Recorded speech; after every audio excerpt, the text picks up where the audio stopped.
Para prevenir su extinción, a mediados del siglo XXI, la humanidad se someterá al dominio de la inteligencia artificial, materializada en un ojo electrónico integrado en la frente de cada individuo. Aunque al inicio muchos humanos rechazarán el nuevo orden mundial, eventualmente se resignarán a lo inevitable. Y durante los últimos capítulos se revelará que los planes del tercer ojo coinciden con los acontecimientos del apocalipsis bíblico, que tras 2000 años al fin ha sido descifrado.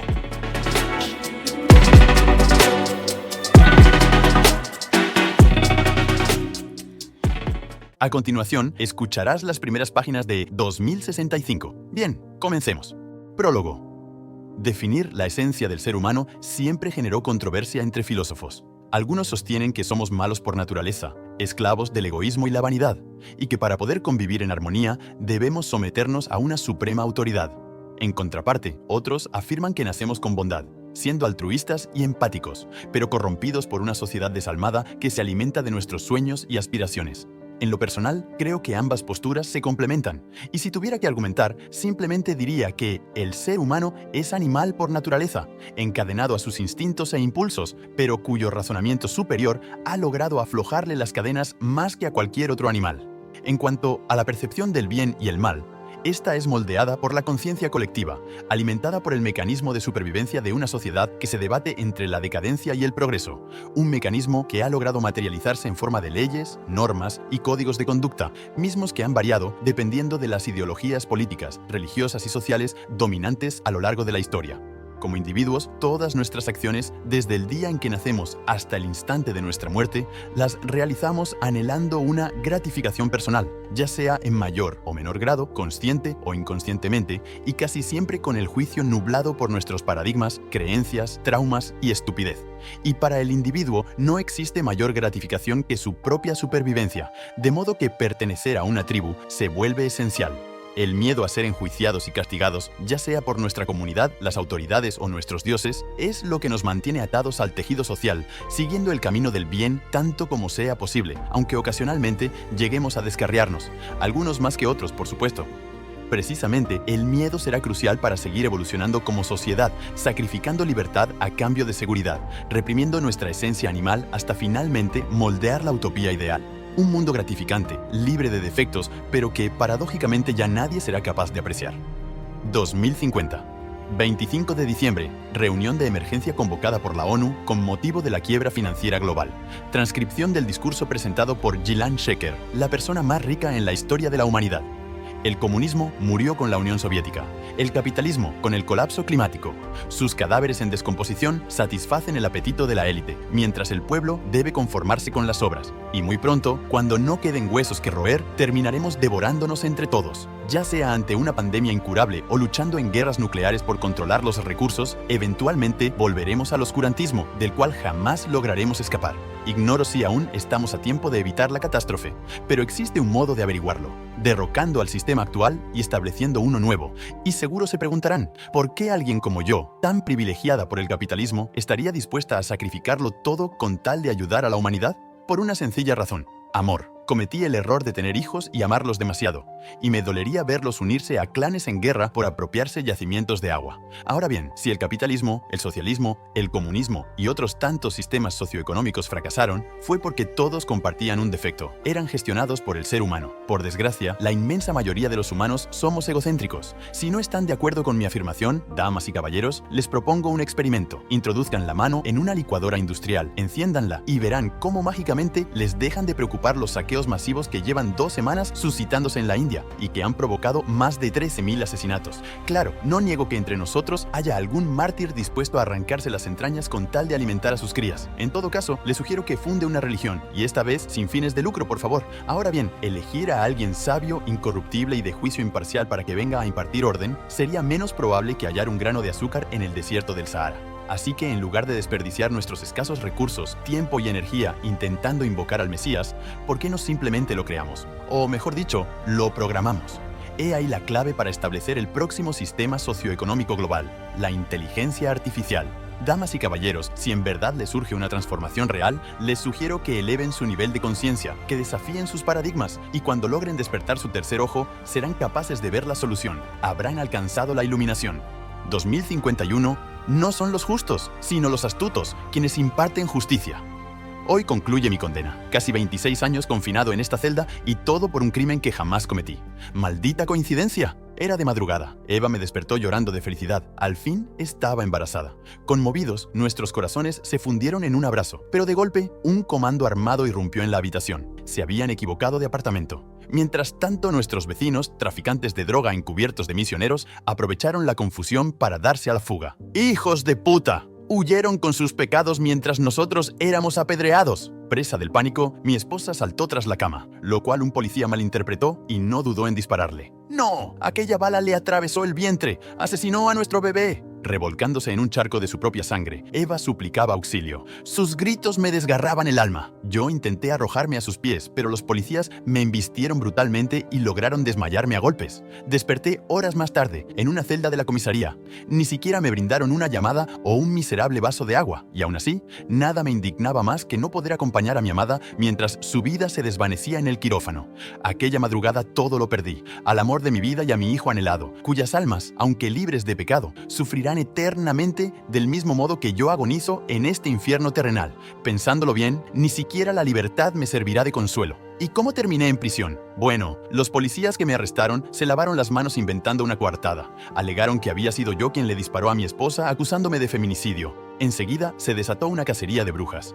Sin haber escuchado mi versión, varios colectivos encabezados por políticos oportunistas reclamaron mi cabeza. Solo los idiotas condenan antes del juicio. Finalmente pasé al estrado, ante policías corruptos, falsos testigos, un jurado comprado y un juez tendencioso.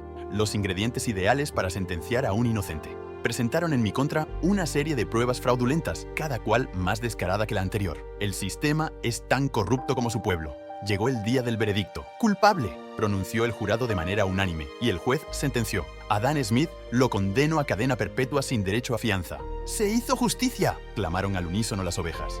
Tanta fue la presión mediática que las autoridades decidieron trasladarme a una prisión de máxima seguridad, rebajándome al nivel de asesinos seriales y capos de la mafia. 50 años son lapidarios, marchitan el espíritu. Imagina despertar a diario en la misma celda, rodeado de las mismas caras, resignado a la comida insípida y atormentado por tus demonios internos. Aunque, visto de ese modo, no suena tan distinto a vivir en libertad. Me encerraron a mediados del 2025, durante la decepción ovni del Pentágono, y desde entonces procuré mantenerme informado de las novedades del mundo exterior casi siempre desalentadoras. Guerras y rumores de guerras, farsas, inflación, contaminación, desempleo, pandemias, migración. En mi opinión, los medios solo exageran para vender. Desde siempre existieron catástrofes, ¿o no? Y aún así, el mundo no ha dejado de girar ni un solo día. Claro, te asustas cuando la Tercera Guerra Mundial parece a punto de estallar, cuando resurge la viruela para exterminar a la humanidad, o incluso cuando unos hackers hacen trizas a la economía mundial. Aunque, sin importar la gravedad de la adversidad, la sociedad siempre se las arreglaba para volver a la normalidad. Yo, en cambio, fui perdiendo la esperanza de algún día recobrar mi libertad, hasta que una mañana, a finales del 2050, recibí mi primera visita en años. Esther Salomón era una joven abogada desempleada. Como nadie la contrataba, no adquiría experiencia. Y como no tenía experiencia, nadie la contrataba. La paradoja del mercado laboral. Litigar era su única alternativa, pero incluso para atraer clientes debía forjarse una reputación sólida. Por fortuna, un día tuvo la brillante idea de situarse en el ojo del huracán. El plan era sencillo: revivir casos mediáticos con veredictos polémicos. Comenzó a indagar en el archivo de la penitenciaría. 7 presos rechazaron sus servicios, considerándola incompetente. Yo fui su octava opción. También estuve a nada de rechazarla, no por su anticuada vestimenta, su aroma a frustración o su mirada nerviosa.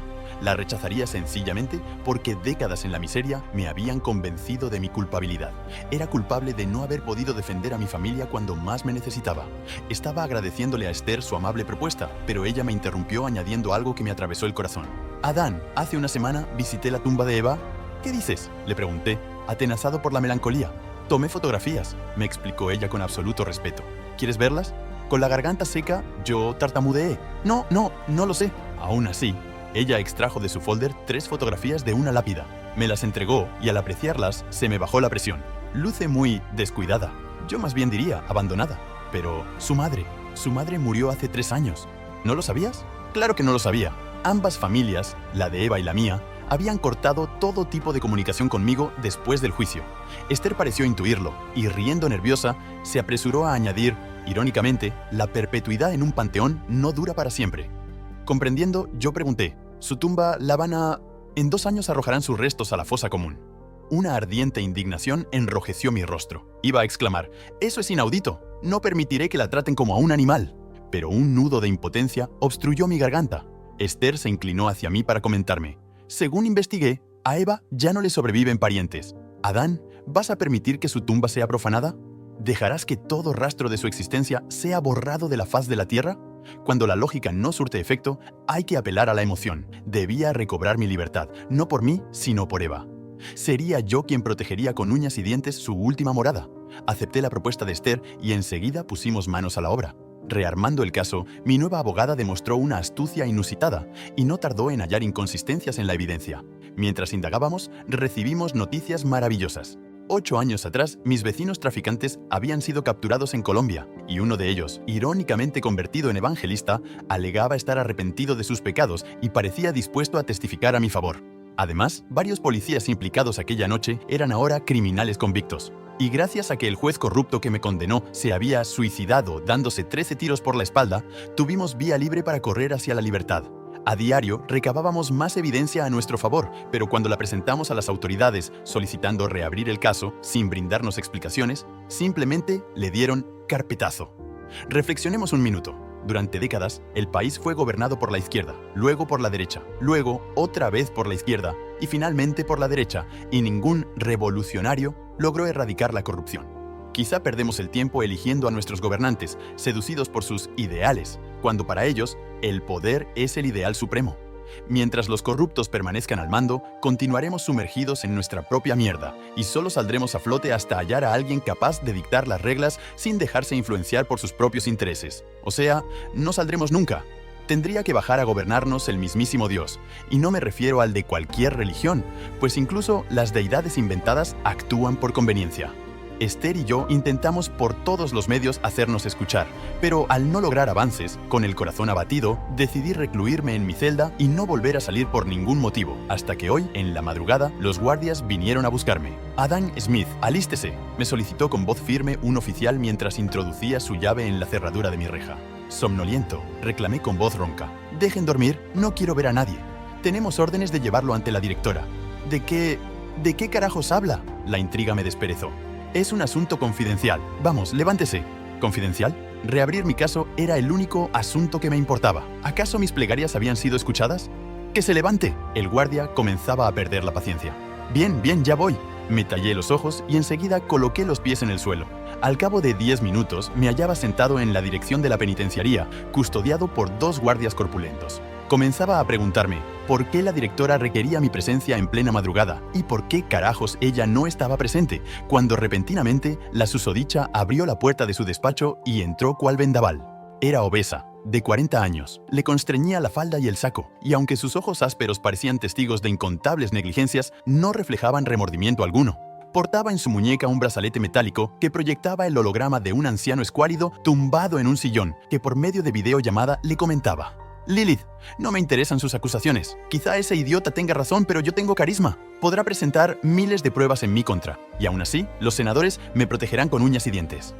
La directora Lilith pasó a mi lado ignorándome por completo, y apenas tomó asiento ante su escritorio, le comentó a su interlocutor: «Asael, debo irme. Acaba de llegar otro prospecto que integrará el proyecto». Asael inquirió intrigado: «¿El de Gillian Shaker? Lilith, ya dime de qué se trata. No soporto tanto secretismo». «Burocracia, Asael. Todavía no tengo permitido revelar detalles, pero te aseguro que pronto escucharás al respecto». Y sin permitirle al anciano despedirse, colgó la llamada, desvaneciéndose el holograma. Me invadió la intriga al escuchar el nombre de Gillian Shaker, precisamente la persona más rica de la historia, que forjó su patrimonio de $1 trillón en el sector tecnológico por medio de su empresa medioambiental, Gaia. La directora se puso a explorar entre las carpetas de su computadora holográfica, abrió un archivo y comenzó a leer. «Adán, ¿verdad? ¿Adán Smith?» Tomado por sorpresa, carraspeé. Sí, su señoría. Creo que ese su señoría sonó demasiado adulador. Todavía sin voltear a verme, prosiguió. «Condenado a cadena perpetua, 50 años, de los cuales ya ha cumplido 26. Nervioso yo asentí. Su señoría, si usted ha tenido la oportunidad de revisar mi expediente, le aseguro que...». «Silencio», me ordenó ella con ademán displicente. «Yo no analizo expedientes, de eso se encargan mis abogados». «¿Y entonces qué rayos está leyendo?», pensé, y cuando estuve a punto de preguntar: «¿Qué le dicen sus abogados?», ella pareció leerme la mente y prosiguió. Ellos me comentaron algo interesante. ¿Qué cosa? En caso de volver a juicio, usted tendría todas las de ganar. Iba a esbozar una sonrisa victoriosa, pero me contuve, esperando su veredicto. Soltando un falso suspiro, añadió: «Ay, señor Smith, ojalá la justicia fuera imparcial». Por primera vez, volteó a mirarme, examinándome de pies a cabeza con ojos despectivos. «Seré honesta, nadie importante se beneficia si usted recobra la libertad». ¿Eso qué significa?», pregunté, azotado por una fiebre repentina.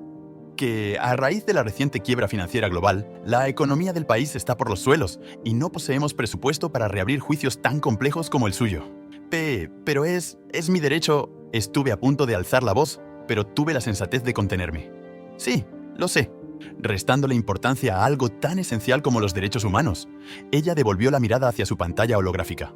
Además de fallar a su favor, nosotros tendríamos que reconocer. Atenazado por la indignación, le ayudé a terminar su excusa. «¿Qué cosa? ¿Qué son unos corruptos? Uy, no, ya la cagué. De esta no me salva ni Dios». De soslayo, ella me miró con desprecio y, para mi asombro, esbozó una sonrisa burlona. «Tendríamos que reconocer nuestro error», corrigió, dándome una última oportunidad de cerrar el hocico. Pero yo la desaproveché e, inclinándome hacia ella, supliqué: «Su señoría, usted misma admite que yo no merezco estar aquí». Con aire indignado, ella replicó: «Y yo tampoco merezco servir en esta cloaca. Debería estar en el Senado, pero así es la vida, injusta con todos. ¿No te parece, Adán Smith?» Por lo visto, ya no volvería a hablarme de usted. «Hija de su puta madre», se estaba burlando de mí. La sangre me hirvió en instantes. Lleno de frustración, estuve a nada de levantarme y conectarle un puñetazo en la quijada, pero sin sospechar mis intenciones, ella añadió oportunamente: «Por fortuna, cada cierto tiempo se nos presentan oportunidades que sería un crimen desaprovechar». ¿Oportunidades? ¿A qué se refiere? Bajando la guardia, aflojé los puños. Con mirada fría, ella me explicó: «Adán, me refiero al único chance que tendrás de volver a apreciar la luz del sol. Y si lo desaprovechas, garantizo que te arrepentirás durante los próximos 24 años». Iba a exigirle que fuera al grano, pero ella parecía acostumbrada a cortar el suspenso, añadiendo más suspenso. «Adán Smith, ¿qué estarías dispuesto a hacer con tal de recobrar tu libertad?». Enseguida inferí que pretendía sobornarme, pero para responderle, procuré tergiversar las palabras intentando no sonar tan imbécil. «¿Se refiere a pagar una fianza?». Ella volvió a sonreír altaneramente, pero enseguida su rostro recobró la amargura. «¿De qué hablas? Delitos mayores como el asesinato en primer grado no alcanzan derecho a fianza». «Sí, lo sé, pero no se me ocurrió». Ya, me interrumpió con un ademán de su mano. «Según tus estados financieros, no posees ahorros suficientes para sobornar al más miserable de mis oficiales. ¿Y todavía crees que te alcanzará para comprarme a mí?». Soltó una carcajada de indignación. «Tuve que mentir». «No, en ningún momento». «Guarda silencio entonces, y presta atención», me ordenó con ponzoña en la voz. Intimidado, yo tragué saliva y me enderecé en mi asiento. «Adán, si yo te garantizo que apenas amanezca, podrás salir por la puerta principal, ¿qué estarías dispuesto a entregar a cambio?». «¿Se refiere a dentro de unas horas?». Aquella posibilidad me dejó boquiabierto. Ella asintió y, por su modo de apretar la mandíbula, parecía estar perdiendo la paciencia. Atónito, yo proseguí: «No lo sé, suena tan irreal». «¿Su señoría habla en serio?». Cansada de dar rodeos, ella comenzó a hurgar entre los cajones de su escritorio hasta que extrajo un grueso contrato que depositó sobre la mesa, frente a mí. «Aunque vivas confinado en el sector de máxima seguridad, seguramente has oído hablar de Gillian Shaker». Por supuesto», asentí yo. «La persona más rica de la historia, que hizo su fortuna con la ecología». «Bien, pues entre sus muchos proyectos hay uno destinado a cambiar el rumbo de la humanidad». Aquello sonaba inaudito. «¿En verdad? ¿Tanto así?», pregunté incrédulo. La directora sonrió confianzuda. «A dicho proyecto lo nombró el tercer ojo», pronunció con énfasis. Y sin darme oportunidad de hacer preguntas, prosiguió: «Quisiera revelarte todos los detalles al respecto, pero, como ya le comenté por videollamada al senador Asael, son confidenciales. Lo único que puedo decirte es que buscamos voluntarios». «¿Voluntarios? ¿De qué tipo?», pregunté yo. «Convictos, criminales dispuestos a demostrar que pueden reformarse y reincorporarse a la sociedad». «Directora, ¿usted quiere que yo...». «El trato que te propongo es sencillo. Tú prometes guardar silencio respecto a tu caso. Te ofreces como voluntario para el tercer ojo y yo te concederé libertad inmediata». Hizo énfasis en cada sílaba, golpeando con su dedo índice el escritorio de roble. Sumamente intrigado, pregunté: «¿Y al ofrecerme como voluntario, qué entrego a cambio?». Con un sutil hilo de voz, ella explicó: «Tu privacidad, tu completa privacidad». ¿A qué se refiere? Aquello me desconcertó. En esta prisión nadie posee privacidad. Verás, el tercer ojo es más que simplemente instalar cámaras en las celdas o espiar tu celular. Si se desea supervisar a una persona al máximo, debe emplearse todo el ingenio científico, de modo que podamos predecir y comprender cada una de sus conductas. ¡Wow!, exclamé en voz baja. Eso suena a vigilancia total. La idea, Adán, es que al amanecer tú salgas por la puerta principal, rehagas tu vida en la sociedad como un hombre libre, y al cabo de un tiempo, agentes del tercer ojo irán a visitarte y simplemente te someterán a un procedimiento para mantenerte monitoreado. Eso es todo. ¿Eso es todo? Evidentemente pretendía convertirme en un conejillo de Indias, aunque reflexionándolo, entregar mi privacidad a cambio de 24 años de libertad condicional no sonaba terrible. Además, la gente suele brindarle a la tecnología sus datos personales, sus gustos, su agenda y en ocasiones sus más oscuros secretos, convirtiendo a la privacidad en una mera ilusión. Y recopilando aquella información, los gobiernos y las corporaciones la tergiversan para moldear la psique de la masa, persuadiéndola de votar por determinado político, acatar determinada ideología o consumir determinado producto. Y sin advertirlo, todas las ovejas se enfilan hacia el matadero. Estuve a punto de aceptar el acuerdo, pero sonaba tan conveniente que la intuición me detuvo, y reflexionándolo un instante, de mis labios brotó un quisiera consultarlo con mi abogada. Me incliné para darle un vistazo al contrato, pero apenas toqué la carátula con la yema de mis dedos. La directora aferró su mano izquierda a mi muñeca, comprimiéndola con firmeza. Espantado, intenté retirar la mano, pero ella no me soltó, y con saña masculló. Debo entrevistar a otros prospectos. No me hagas perder el tiempo. Un escalofrío recorrió mi espina dorsal. El asunto era más turbio de lo que imaginaba. La directora acercó un bolígrafo a mi mano derecha, forzándome a tomarlo. Adán, haremos lo siguiente. Cuando cuente hasta 3, tu oportunidad habrá expirado. Pero mi abogada, insistí nervioso. Ya te dije, no hay tiempo para abogados. ¿Y si solo me concede una llamada? 1, pronunció ella. Será solo 1 minuto. 2. Quería suplicarle piedad, pero el pánico estrangulaba mi garganta. Y entonces ella sentenció. 3. Llévenselo de aquí. Soltó mi muñeca y al instante los 2 guardias se aferraron a mis antebrazos, levantándome de la silla con suma facilidad para arrastrarme hacia la salida. Intenté resistirme, pero entre ambos triplicaban mi fuerza. Acababa de echar por la borda la oportunidad de mi vida, pero a nada de cruzar el umbral de la puerta, el pánico gritó por mí. ¡Espere! ¡Espere! ¡Firmaré! ¡Firmaré! Con un sutil ademán de su regordeta mano izquierda, Lilith hizo que los guardias se detuvieran. De reojo señaló mi mano derecha, y al voltear a verla, yo noté que aún sostenía el bolígrafo con firmeza. Firmé. Había pactado con el diablo. Seguía sin comprender las condiciones del contrato, y aún así mi libertad valía el precio a pagar. Tan pronto se cerró el acuerdo, me devolvieron a mi celda. Intenté dormir un poco, pero la intriga y el suspenso no me permitieron conciliar el sueño. 26 años permanecí tras las rejas, todo por un crimen que jamás cometí, y aún así soy afortunado. Hoy concluye mi condena. Muy pronto volveré a saborear la brisa fresca y me impregnaré del cálido amanecer. Espero hayas disfrutado el inicio de 2065. La novela completa está disponible en Amazon. Encuéntrala escribiendo Asterov en el buscador. Pero si preferirías leer algunos capítulos más antes de decidir adquirirla, comenta yo y me pondré en contacto contigo.